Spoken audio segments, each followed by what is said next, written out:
Plastic पिशवीमध्ये कोथिंबीर भरून ठेवली नाही तर ती जरी फ्रीजमध्ये असली तरी ती थोडी कोमेजते. मग अशी कोमेजलेली कोथिंबीर पुन्हा टवटवीत करायची असेल तर भाजी बनवायच्या 15 मिनिटं आधी कोथिंबीर थंड पाण्यात बुडवून ठेवा. 15 मिनिटांनी कोथिंबीरचे पानं ताजे टवटवीत तर होतीलच, सोबत कोथिंबीर धुवूनसुद्धा होईल. मेथीची भाजी बनवायची असेल तर मेथी भाजी निवडतानाच ती हाताने तोडूनसुद्धा घ्यावी. जर विळीने, चाकूने अथवा कात्रीने कापून भाजी बनवली तर मेथी भाजीची चव कडू लागते.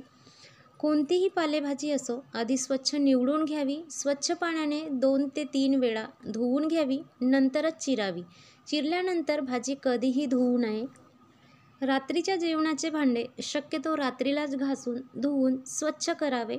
भांडे ओलेच असतात तर पटकन स्वच्छ होतात. सकाळपर्यंत भांडे सुकून जातात, मग खरकटलेले पटकन निघत नाही व भांडे स्वच्छ करण्यात खूप वेळ निघून जातो. कच्ची हिरवी मिरची खाल्ल्याने ताणतणाव खूप प्रमाणात म्हणजे जवळजवळ 95% तरी कमी होतो. भाजी फोडणीसाठी कांदा, टमाटर कापत असताना भाजी फोडणी करायच्या 5 ते 10 मिनिटाच्या आधी किंवा भाजी फोडणी करत असतानाच कापावा. खूप वेळापासूनचे कट केलेले कांदे, टमाटर, मिरची यांचा वापर करू नये. कोथिंबीर, हिरवी मिरची कापून बराच वेळ झाला असेल तर ते काळे पडतात, म्हणून आयत्या वेळीच कापाव्यात.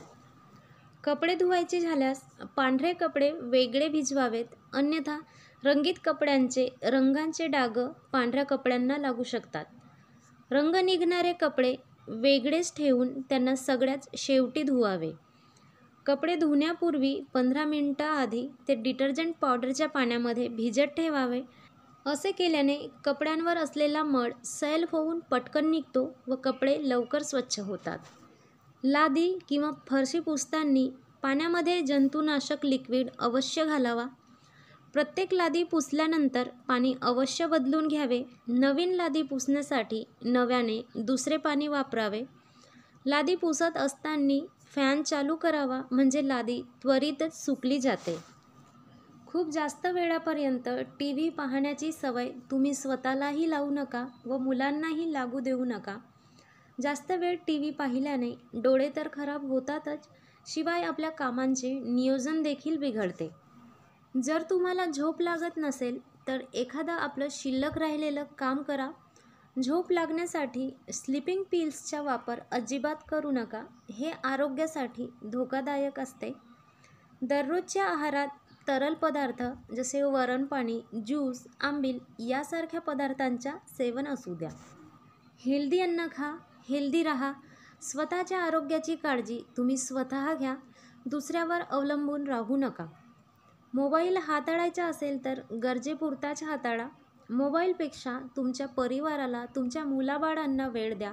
त्यामुळे तुमची बॉन्डिंग अधिक मजबूत होईल. आशा करते या टिप्स तुम्हाला स्वयंपाक करताना खूप फायदेशीर ठरतील. सोबतच सांगितलेल्या काही गुजगोष्टी तुम्हाला फायदेशीर ठरतील. व्हिडिओ आवडल्यास लाईक करा, शेअर करा व कमेंट करा. चॅनलवर अजूनही तुम्ही जर नवीन असाल तर चॅनलला लगेच सबस्क्राईब करा. धन्यवाद.